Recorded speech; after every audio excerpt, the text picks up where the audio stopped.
We are the hub for news, results, and CEO interviews focusing the junior commodities sector. We provide market analysis and perspective that will help position you for solid returns.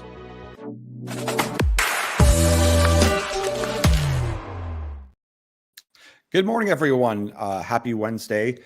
Today, we're going to talk about the Adani Group. And this is research from Hindenburg Research, how the world's third richest man is pulling the largest con in corporate history. Now, we're not going to go into too much great detail, but we saw this hint of the short position by Hindenburg Research yesterday. So we did a quick audible, kind of change and decided we won't talk about the key risks from the World Economic Forum's report about metals yet. We'll talk about it another time. But we thought this was a big kind of news story in the cycle, and also kind of a little bit of a different one. And before, just some housekeeping before we get into that, you'll see we posted a new Desert Mountain Energy video, as well as a Millennial Potash video this morning. Both great, very excited about both. But with the DME one, it's in segments. So we've already had people reach out and say, hey, Andrew, where's the rest of the interview? Well, we were building a little bit of anticipation. So we broke it into, because it was a long interview, into a bunch of different segments, and they're coming. So that's done. Austin, tell me how you even heard about this Hindenburg Research. Yeah, so I just happened to see that this tweet from Hindenburg Research last night, essentially saying, we're going to have some details coming out soon, exposing one of the biggest corporate cons in history.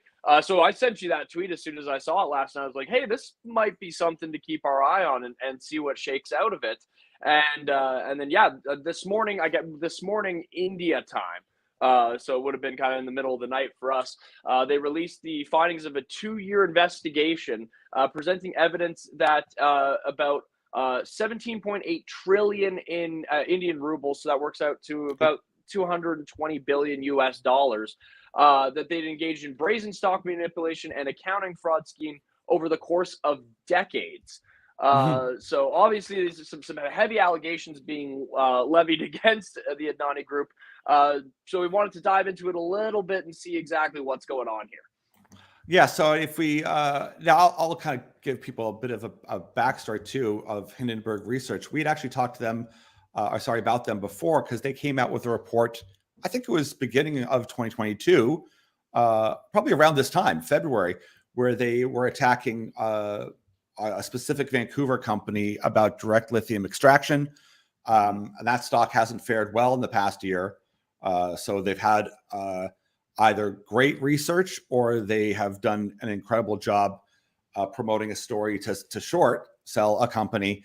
And this is I'll just say the risk of these reports from short sellers. Sometimes people look at them as being kind of like Robin Hood, like saviors, that they're calling out some real atrocious things, which they can. Other times, short sellers will literally put out like BS reports, not held responsible, to push a stock lower. And this one here, though, we're not going to say either way. It's from the report that I've just briefly gone through. They stuck to a lot of kind of facts as they see it. Now the company itself hasn't provided any kind of evidence to a contrary, other than we believe you're wrong. But they certainly have made an interesting case, to say the least.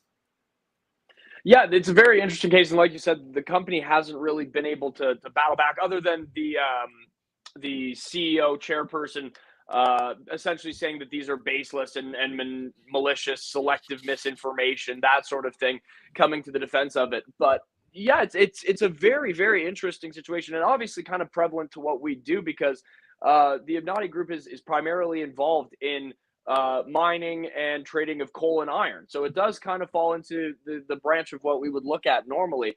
But it's a very, very interesting and I mean, obviously some very serious allegations that are being levied against them. But it will be interesting to see how this whole thing plays out over the coming days and weeks ahead. Yes, and so if there's 7 companies a part of these holdings group that are in kind of discussion right now, and they've talked, they've done, a good job of speaking to ex-employees and you name it, whatnot. And what they're claiming is that this is run kind of like a family business, that they've set up a whole bunch of offshore holdings and companies that have no business runnings, but held in offshore accounts. It's, all sorts of shells and tax strategies and entities that have been, kind of created. They've also brought up some of the charges in the past that have come to some of the family members involved in the group, highlighting that this wouldn't necessarily be, out of the blue behavior. So, there's lots here. I mean, it's a huge report. And if nothing else, this company, when they short sell something, they've got a pretty good track record. So we don't short companies, we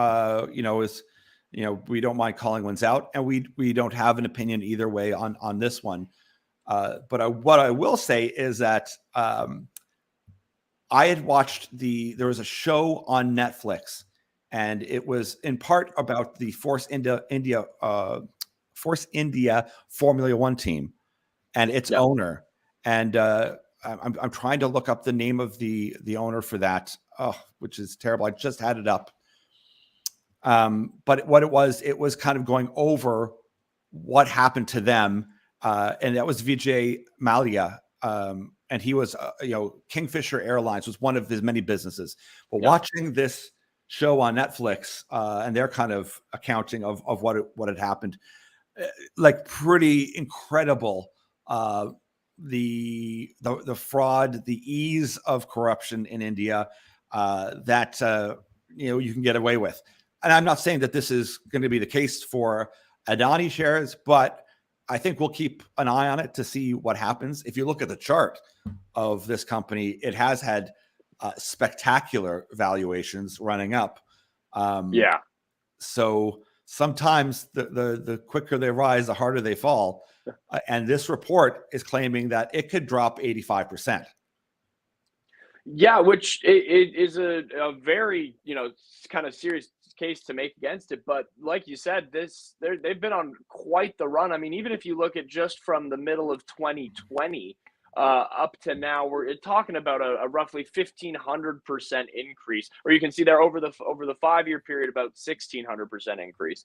But that's a quite the incredible run. And I mean, just on the surface, if you're to look at some of the allegations that are levied in this report and then look at the chart like that, you're going, yeah, there might be something fishy going on here. Well, you could see that kind of that starting to drop is I suspect that they were starting to put their position on, and they've announced it as of yesterday that they have a significant short position on this company. If nothing else, that is going to cause a lot of pressure. Now, the stock dropped obviously right at start, and it got kind of some support and buoyed up, which would be the immediate defense mechanism from the company and all its and once again, they're claiming that they've got stock parked in different funds that are holding only Adani stock. They're going to come out swinging to support the stock level, but only, if they're true. And I would encourage people, if they have interest, to go right to hindenburgresearch.com. It's right on the front page. It's their biggest one. It's pretty huge. And, you could choose, what you wish off it. But it is certainly news because, Gautam Adani I think he's the third richest person, and his net worth, went up to 119 billion. So he's right up there. So very interesting story, and is it relevant to us? Not to some degree, but is it an indicative of this time? Maybe. Yeah. There's a lot of corruption and fraud going on out there right now. You often find when the world is in a bunch of chaos, it's a lot easier to get away with things, at least in the short term. But make no mistake, there's going to be a battle over this stock over the next, year at least. And this is not the first and last time you'll hear about it.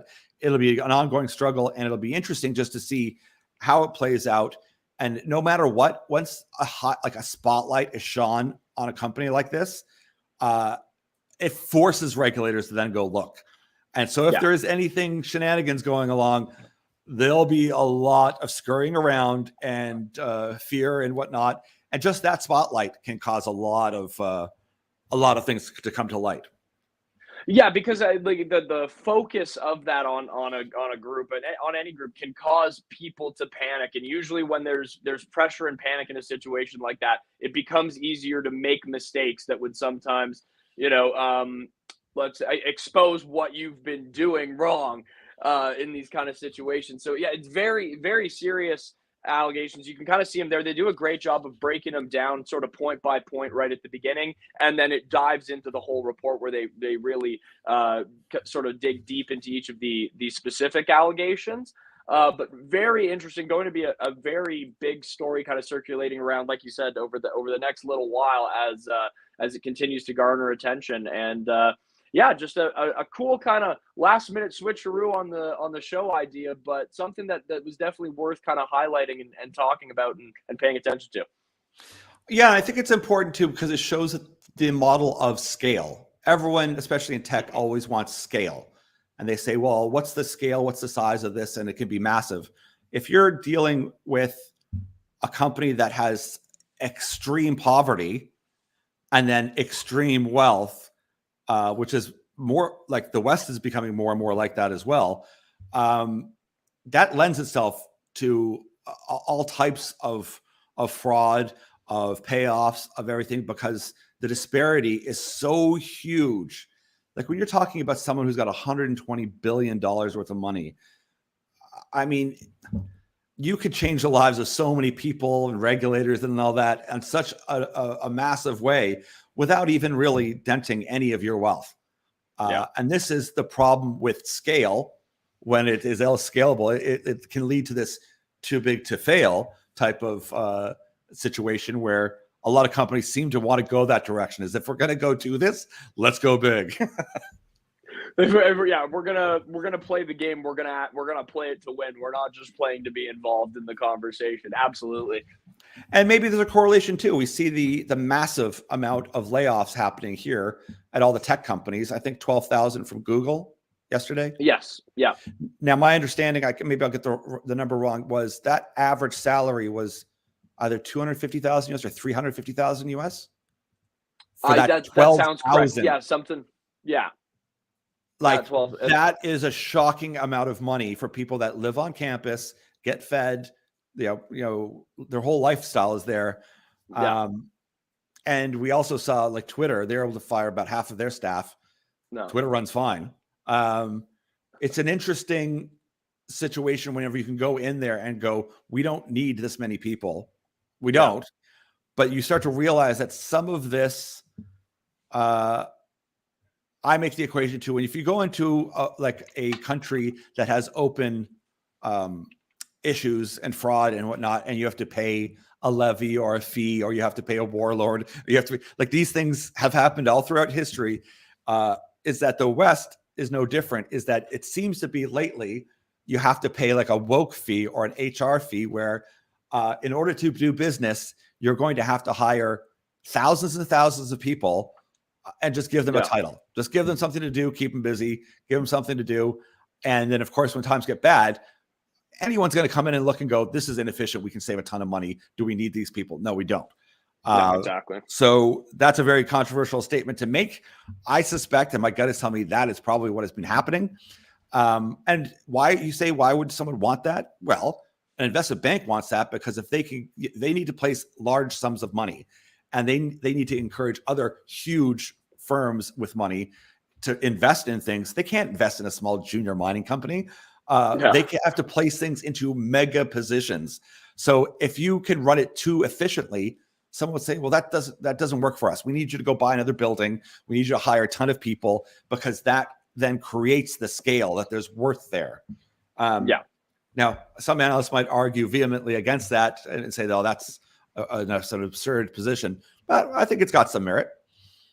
I think there's merit to it for sure. And you mentioned the Google Alphabet thing. I've got an interesting caveat for you on that as well. Perfect. So this is from Unusual Whales, who we've talked about before on Twitter. Does some great reporting on kind of insider trading and stuff like that. take a stab at who sold about $1 million worth of Google stock a couple of weeks ago. Nancy Pelosi. She sure did. Let me also say who promoted the stock as being a big winner. Jim Cramer. Oh, I wouldn't be shocked. I can't say that with any certainty, but I would not be surprised if Jim Cramer had a good run with Google there.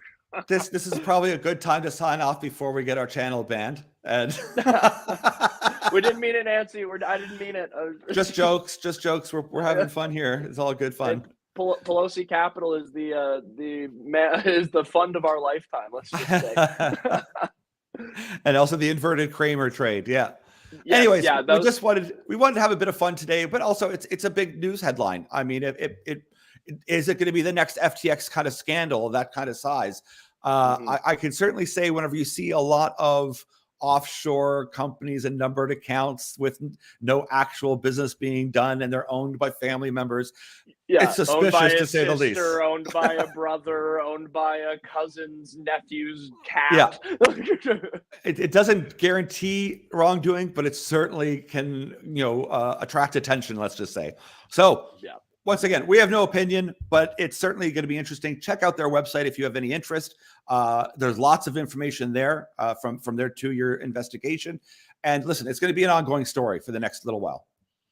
Yeah, they do a great job on their reporting, and it's good stuff to look at and dig through. And obviously, then you can kind of deduce for yourself what you might think is going on there. But also, while you're doing that, make sure you check out those 2 new videos that Andrew mentioned, the Desert Mountain and the Millennium Potash. Both great interviews.